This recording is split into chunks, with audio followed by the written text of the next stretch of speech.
우리 다 같이 하나님을 경외하는 마음으로 우리 한 목소리로 봉독해 올립니다. 시작.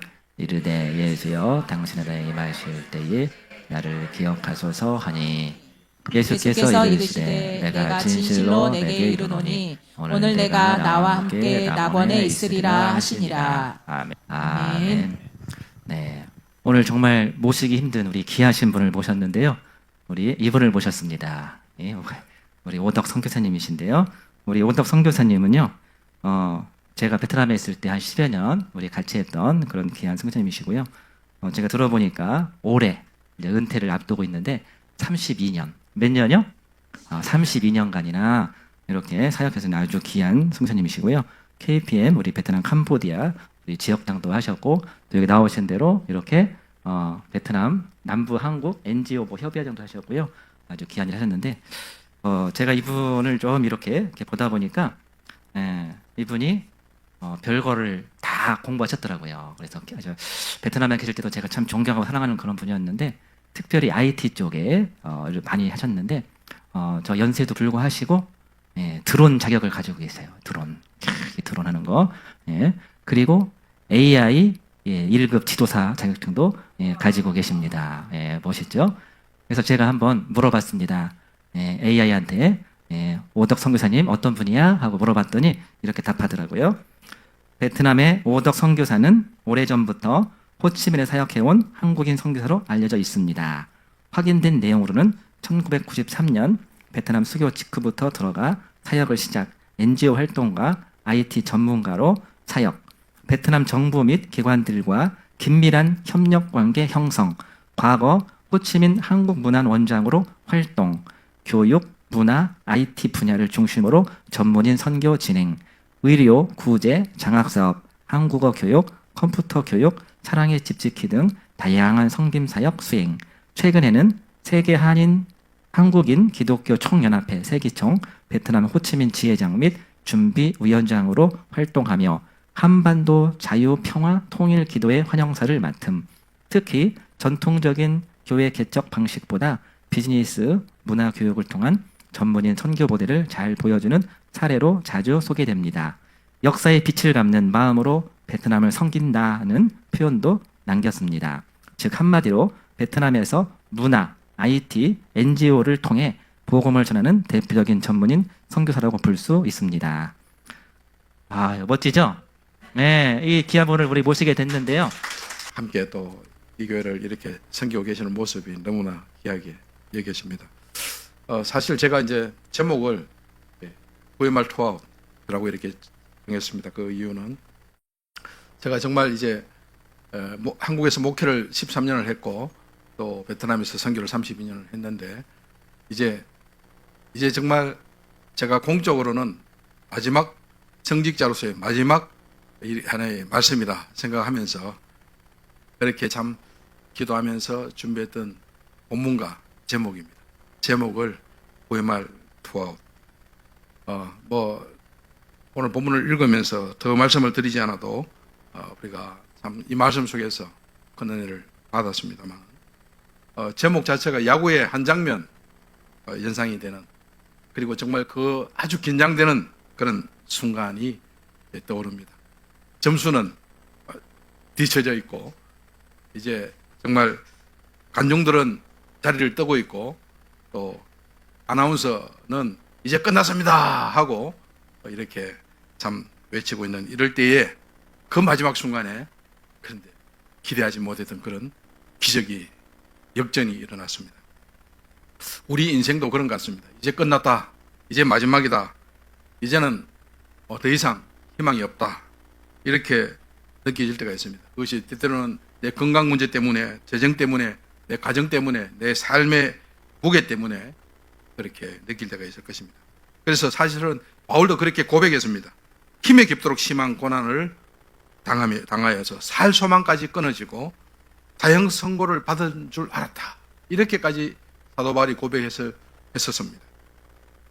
오늘 본문의 주인공 이 우편 강도, 이 사람은 정말 인생의 마지막 자리에 서 있었습니다. 그에게는 정말 시간이 없습니다. 기회도 없습니다. 그 위에서 내려올 수도 없습니다. 다시 시작할 수도 없는 정말 부의말 투아웃이죠. 바로 그 자리에서 역사가 일어났습니다. 저는 예수님을 만났고 구원을 받았고 천국의 약속을 받았던 것입니다. 오늘 너가 나와 함께 나그네 있으리라. 우리가 참 예수 믿고 교회 다니는 최종 목적이 무엇이겠습니까? 바로 구원받기 위해서 아니겠습니까? 바로 이것이 복음입니다. 사람의 끝은 하나님의 시작인 것입니다. 사람이 포기하는 자리에서 주님께서는 길을 열어주시는 것입니다. 저는 제 인생의 지금이 부의말 투아웃 같다는 그런 마음으로 이 자리에 섰습니다. 혹시 저와 같은 그런 생각을 가지시는 여러분들이 계신다면 오늘 이 말씀 통해서 제 힘과 제 소망이 되시기를 주님 이름으로 축원합니다. 하나님은요, 참 마지막 순간에 일하시는 분이십니다. 우편강도 끝난 사람이잖아요. 실패한 인생이잖아요. 사형을 언도받았어요. 십자가에 달렸습니다. 이제는 아무런 희망이 없는 사람입니다. 그런데 주님은 그 마지막 순간을 사용했습니다. 아무것도 할 수 없었을 때에. 그런데 주님은 더 선명하게 분명하게 역사했습니다. 이사야서에 보라 내가 새 일을 행하리니 반드시 내가 광야의 길을 사막에 강을 내리라. 그렇게 예언했습니다. 제 인생에 참 우여곡절이 많았어요. 저는 뭐 크게 5번 죽을 뻔했는데 저는 과거에 전투경찰 근무하다가 고압 전선 22,900볼트에 감전됐습니다.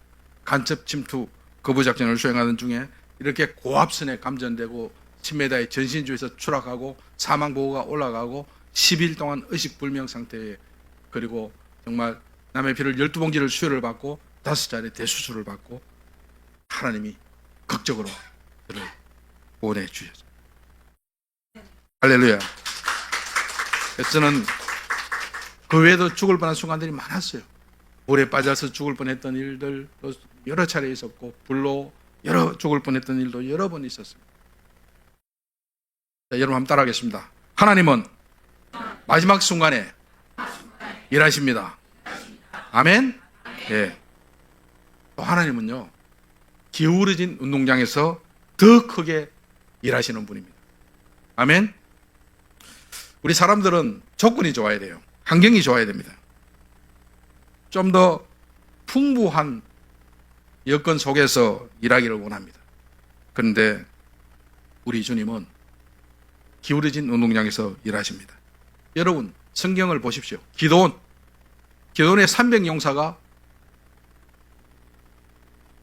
13만 5천 명 이란 군대를 물리쳤습니다. 할렐루야. 게임이 되겠습니까? 1대1로 싸워도 힘들죠. 전쟁이라는 것은 쉽지 않습니다. 그런데 50대1로 싸웠어요. 그런데 이겼습니다. 그래서 하나님이 사람 의지하지 아니하고 사람이 하는 일이 아니라 하나님께서 하시는 일이다. 인생의 주인이 바로 하나님이시다는 것을 말씀해 주시는 것입니다. 여호와의 구원은 사람의 많고 적음에 달리지 아니했다고 말씀하고 있습니다. 그래서 스가랴서에서는 이는 힘으로 되지 아니하면 능력으로 되지 아니하고 오직 나의 영으로 되느니라. 아멘. 제가 베트남 선교 활동 안에 참 위기도 많았고 긴장된 순간도 많았습니다. 우리 선배 조 목사님, 조명철 목사님, 또 우리 조창식 선교사님도 많이 그런 어려움들을 겪었을 것입니다만, 특히 베트남이 사회주의 공산국가 아닙니까? 공산권 국가에서 가슴 철렁 내려앉는 일들이 참 한두 번이 아닙니다. 저는 그 중에 특별히 기억나는 것은 공안 급습 사건 몇 건이 있었는데, 그 중에 제가 베트남 소수종족, 중부 지역의 소수종족 마을에 보르족 선교를 하러 갔다가 그쪽에서 이제 막 들어갔다가 나오는데 이미 신고가 들어가가지고 그 좁은 골목을 공안들이 딱 지키고 있는데, 아이고 이제 끝났구나. 하여튼 근데 그 순간 하나님께서 지혜 주시고 베트남 전혀 모르는 척 말도 안 하고 그냥 슬금슬금 모르는 척 그냥 여행 왔다 가는 사람처럼 빨리 도망쳐서 나왔던 그런 경험이 있었고요. 또 한 번은 저희 호치민시에 우리가 홍캄 푸검회가 복음 클리닉 그 병원을 우리 의료 선교사 후배 선교사가 들어오는 걸 준비하기 위해서 제가 먼저 병원을 오픈을 했어요. 그리고 하고 있는데 이미 그쪽에 모여서 우리가 참 선교하는 줄을 이미 공안들이 알고 제 차가 서 있는 것을 보고 이 공안이 급습을 했습니다. 그런데 그때 제가 어디에 있을게요? 저는 한국에 있었습니다. 그때 그 차를 저희 집사람이 몰고 그 차 놓고는 집사람은 또 다른 곳에 볼일 보러 갔어요. 그런데 제 차를 보고는 이 공안들이 제가 있는 줄 알고 계속 감시하고 벼르다가 저를 잡으려고 급습하다가 저는 못 잡고 베트남에 우리 이제 전도사님들 베트남 사역자들 잡아가서 제 때문에 그분들이 또 많은 고초를 당하기도 했었습니다. 그리고 정말 어려운 일이 있었는데요. 저는 호치민시 좀 외곽 지역에서 이제 하나의 그 선교 센터를 이제 세웠습니다. 문화원장으로 나와서 좀 공간이 좀 필요하고 해서 제가 이제 아주 크게 이제 센터를 세웠는데 우리 그 집주인이 10년 계약을 했어요. 그리고 엄청 우리가 많은 시설을 하고 투자를 했는데 그 집주인이 그냥 원래 이렇게 계약서를 우리 파트너하고 바꿔치기 해서 2년 만에 쫓아냈습니다. 근데 얼마나 힘드는지 몰라요. 모든 것이 무너지는 것 같았습니다. 제가 마지막 이제 거기에서 이제 좀 올인하고 제대로 선교해 보려고 마음먹고 했었는데 그래서 거기서 쫓겨나서 더 좁고 작은 불편한 공간으로 옮겼습니다. 그런데 놀랍게도 그것에서 공동체가 깊어지고 거기서 현지인 핵심 사역자들이 세워지고 진짜 일꾼을 키우는 역사가 그곳에서 일어났습니다. 그런데 더 나아가서 한 2년 후에 코로나가 왔습니다. 그런데 제가 만약에 그 건물을 지키고 있었더라면 절단이죠. 어떻게 감당할 수 있었겠어요? 근데 하나님께서 미리 아마 2년 전에 피할 길을 주셔서 너무나 참 돌이켜 볼 때에 감사하지 아니할 수가 없습니다. 사람이 볼 때는 실패고 손해고 끝장이고 그런데 결과적으로는 더 큰 열매를 맺게 하시는 분입니다. 우리 사람들은 넓은 자리 좋아하죠. 그러나 하나님은 좁은 자리, 더 깊은 일을 하십니다. 우리 사람들은 박수 받는 자리를 좋아합니다. 그러나 하나님은 눈물의 자리에서 사람을 만들어 나가십니다. 사람들은 결과를 빨리 보고 싶어 하지만 하나님은 과정을 통해서 하나님의 사람을 만들어 가시는 것입니다. 그래서 하나님은 세상에 미련한 것들을 택하사 지혜 있는 자들을 부끄럽게 하신다고 했습니다. 우리 같이 한번 고백합시다. 기울어진 운동장에서 하나님은 일하신다. 아멘. 예. 오늘 말씀에 정말 우리가 함께 배우고 고백해야 될 말씀이 있습니다. 주님이 우평강도의 마지막 고백을 외면하지 않았습니다. 우평강도가 십자가에 달려서 할 수 있는 일이 무엇이 있었겠습니까? 아무것도 할 수 없었습니다. 그런데 오직 하나, 바로 예수님, 바로 옆에 달려 계시는 예수님인데 주여 나를 기억하소서. 이 사람에게 봉사할 시간도 헌금할 시간도 공로를 쌓을 시간도 없었습니다. 남은 것은 단 하나밖에, 바로 믿음으로 고백하는 것. 주님은 그 고백을 받았습니다. 저는 믿지 않는 가정에서 태어났습니다. 10남매 중에 막내로 태어났습니다. 저희 집사람도 믿지 않는 가정에 장녀로 태어났습니다. 왜 하나님께서 믿지 않는 가정에서 저희를 부르셨죠? 저희들은 믿지 않는 가정에 태어나서 얼마나 어렵게 힘들게 살았는지 몰라요. 우리는 아는 분이 없어. 아는 목사님도, 아는 교회도, 아는 장로님도 집안에 저희를 도와줄 수 있는 분들이 없어. 너무너무 힘들고 어렵게 사실은 목회를 했고 어렵게 선교를 하면서 지금까지 왔습니다.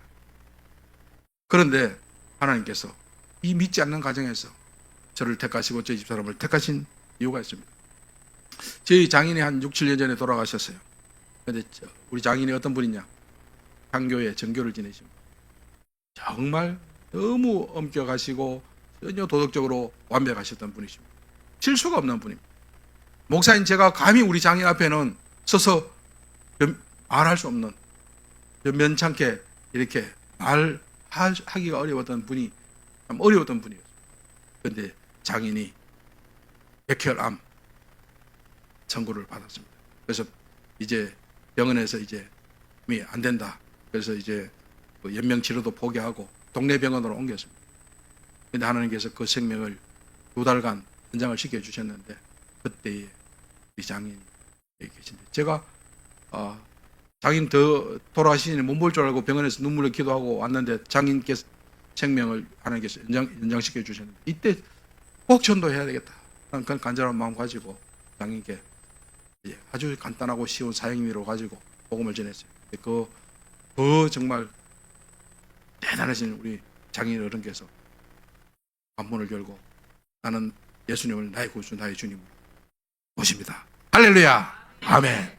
그래서 장인은 예수 믿으시고 직접 유서를 쓰셨어요. 유자. 하나는 하나님 은혜로 2달의 생명을 연명하면서 이렇게 하나님 은혜로 살아노라 하면 그 친필을 쓰셨어요. 그것을 장인 어른 비문에 지금 그대로 다 옮겼어요.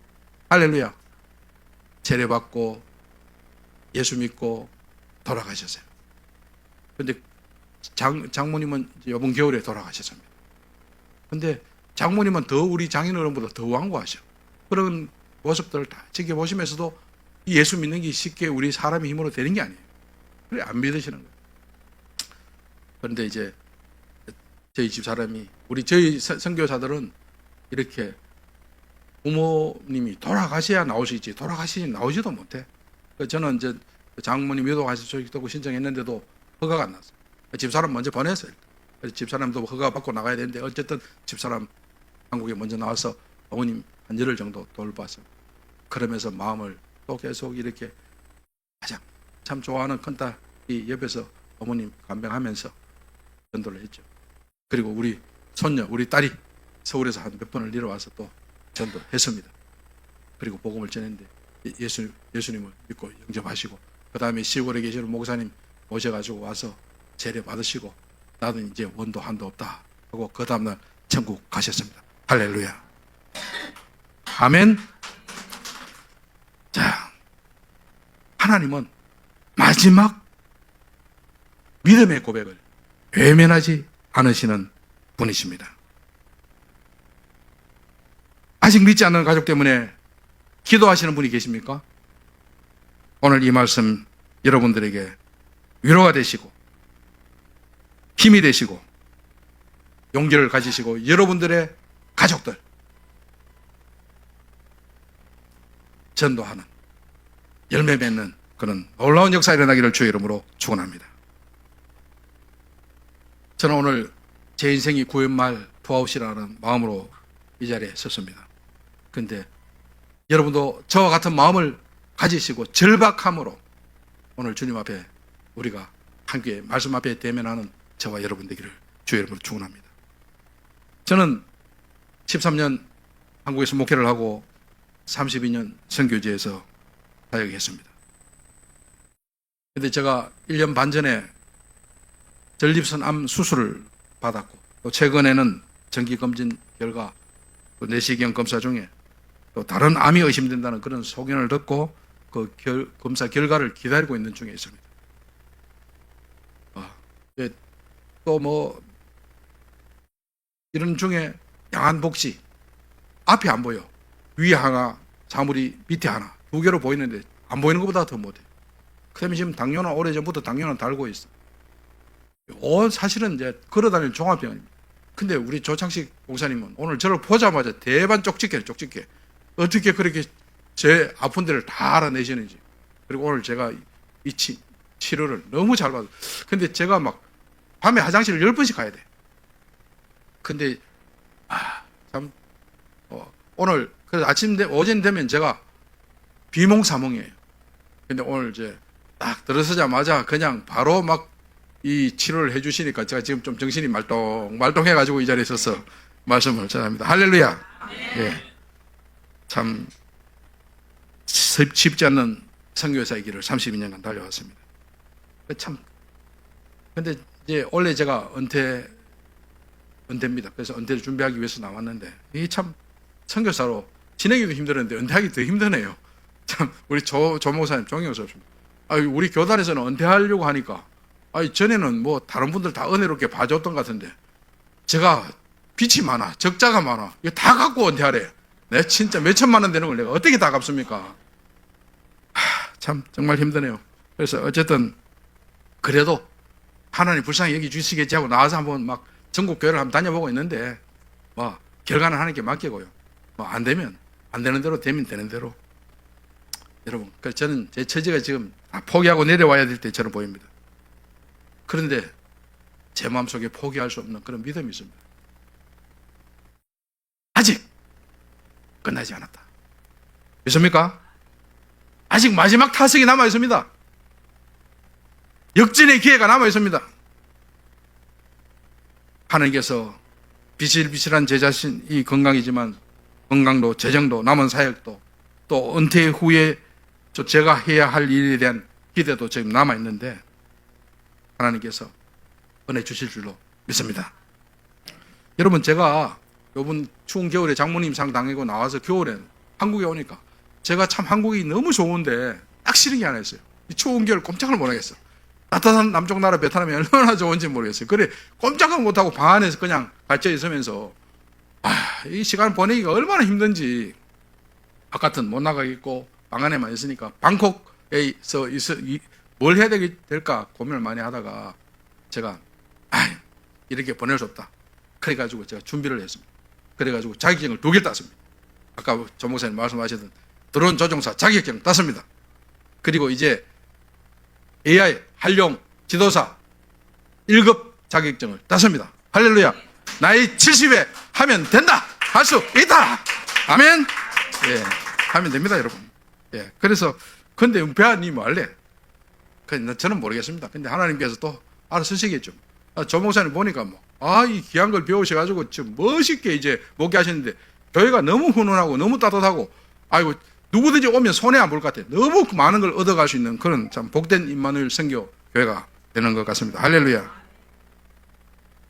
저는 참 하나님 은혜로 여기까지 왔지만 또 돌이켜보면 한국 교회의 기도와 후원으로 여기까지 왔습니다. 45년간 한국 교회가 저를 위해서 기도하고 후원해줘서 여기까지 왔는데 지금 은퇴한다고 여기서 그만두게 하면 하나님 얼마나 손해보시겠어요? 한국교회가 얼마나 손해보겠습니까, 여러분? 그래서 하나님께서 반드시 30배, 60배, 100배 결실로 맺게 해주실 줄로 믿습니다. 저는 은퇴 후에도 한국교회와 선교지를 잇는 그런 징검다리 역할을 계속 잘 감당하고 싶습니다. 성경에 보니까 약속을 해놨더라고요, 이사야서에.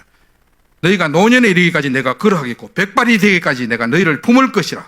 내가 지었은즉 내가 업을 것이요 내가 품고 구하여 내리라. 아멘. 예. 조명철 목사님, 우리 위로받아도 될 것 같습니다. 하나님께서 품고 얻고 구하여 주신다고 했습니다. 이제 그러나 이 시대를 우리가 또 바로 알아야 되겠습니다. 이제는 한국인 선교사가 모든 걸 다 감당하는 그런 선교 시대가 아니라 현지인이 현지인을 섬기고 현지인이 다시 선교지에 나가는 그런 역파성 선교도 참 필요한 것 같습니다. 그래서 이제 들어오는 선교, 또 한국의 이런 다문화 선교에 역점을 두는 일도 너무 중요하다고 생각합니다. 베트남은 인구가 1억 300만 명, 평균 연령이 32세인 참 이런 젊은 나라입니다. 이곳의 인재들을 키우는 사역을 위해서 그 다리를 놓는 사람으로서 우리 조명철 목사님, 또 우리 조창식 우리 목사님, 또 저도 마지막까지 이야기 서임 받기를 원합니다. 여러분, 우리 한국인 선교사 한 명을 보내는 데는 적어도 한 300~400만 원 매달 이렇게 지원해야 돼요. 그런데 현지인 우리가 여기서 잘 키워서 이제 보내면 한 우리 돈 50만 원만 지원해줘도 정말 큰 안의 사역을 감당할 수 있을 거라고 생각합니다. 절체절명의 마지막 순간에 말로 홈런을 치게 하십니다. 믿습니까? 여기에 나오던 우리 레티레탄 자매가 있어요. 이 자매는 목사님 딸인데 저희 가정에서 처음에 3년을 데리고 있다가 본인 아버님의 눈물의 기도에 부탁과 또 본인의 눈물의 기도로 함께 기도하다가 제가 이제 고신 대학으로 유학을 보냈습니다. 여기 베트남에서 대학을 졸업하고 여기 석사 과정, 기독교육학 석사, 기독교육학 박사 마치고 나서 다시 또 PhD 신학 박사까지 박사를 2개나 10년간 유학하면서 공부만 열심히 했던 귀한 자매입니다. 그리고 지금은 베트남에서 너무너무 귀하게 우리 GMA 교단에서 크게 세움을 받고 있는 그런 자매인데요. 이 자매가 박사 공부하던 시절에 박사가 쉽지 않아요. 박사를 2개나 했는데 하다가 정신 이상이 왔습니다. 그래서 이분을 우리 자매를 관리하던 우리 집사님 부부가 부산에서 제게 연락이 왔습니다. 도무지 제가 감당할 수 없습니다. 목사 교사님 데리고 가십시오. 근데 그때 제 상황이 어떤지 아십니까? 저는 그때에 최초의 심장병 수술 환자를 1호 환자를 제가 데리고 부천 세종병원에 와서 심장 수술 날짜를 받아놓고 대기하고 있던 중이었습니다. 그런데 이렇게 환자 데리고 나오면 우리 한국 교회에서 좀 도와주지 않겠나 싶었는데 간병인을 구할 수가 없어요. 아주머니가 이제 심장 수술을 해야 되는데 옆에 간병인이 필요한데 제가 간병할 수도 없고 정말 난감한 처지에 있었는데, 그런데 부산에서 전화 와서 요약관 이 레탄 자매가 지금 정신 이상이 와서 우리가 도무지 감당이 안 되니까 데리고 가라. 저는 어떻게 하겠습니까? 일단 환자를 수술을 앞둔 환자를 그냥 두고 저는 열차를 타고 부산에 내려와서 이 자매를 데리고 올라갔습니다. 기도하면서 올라갔습니다. 무슨 설명을 제가 다 할 수 있겠습니까? 그리고 갔습니다. 뭐 한 가지 큰 사고만 일어나도 문제가 생겨도 답이 없죠. 근데 이 엄청난 큰 일이 지금 부천 세종병원에서 기다리고 있고, 그런데 또 여기다가 부산에서 또 큰 일이 생겼어요. 그 자매를 데리고 부천으로 갔어요. 병원에 갔습니다. 근데 어떻게 되겠습니까? 저는 아무것도 할 수 없고 정말 너무나 난감한 상황이었죠. 그런데 그때 하나님께서 동족을 베트남 자매가 베트남 환자를 돌보면서 그렇게 돌보는 중에 하나님께서 그 자매를 치유하는 역사가 일어났습니다. 할렐루야. 그를 섬기다가 회복하는 역사가 일어났습니다. 환자를 간병하는 자리가 자기 병을 치료하는 그런 놀라운 역사가 일어났습니다. 제가 이것을 어떻게 다 설명하겠습니까? 하나님은 단순하게 겨우 이기게 하시는 분이 아닙니다. 이걸 가지고 뭐라고 한다고요? 말로 홈런. 예. 아멘. 정말 놀랍게 역사하셨습니다. 절망의 자리에서 말로 홈런 같은 반전을 주신 분이 하나님이십니다. 에베소서에서는 그래서 우리가 구하거나 생각하는 모든 것에 더 넘치도록 능히 하실이라고 그렇게 말씀하고 있습니다. 여러분의 인생에도 이러한 반전이 있기를 주의 이름으로 축복합니다. 우리의 건강, 우리의 가정 문제, 우리의 재정 문제, 우리의 직장 문제, 우리의 당면한 많은 문제, 이제는 하나님께서 해결해 주실 줄 믿습니다. 투아웃은 끝이 아니라 기적 직전입니다. 마지막 한번 따라하겠습니다. 예수여, 당신의 나라에 임하실 때에 나를 기억하소서. 여러분 그렇게 사시기 바랍니다. 예수여, 나를 기억하소서.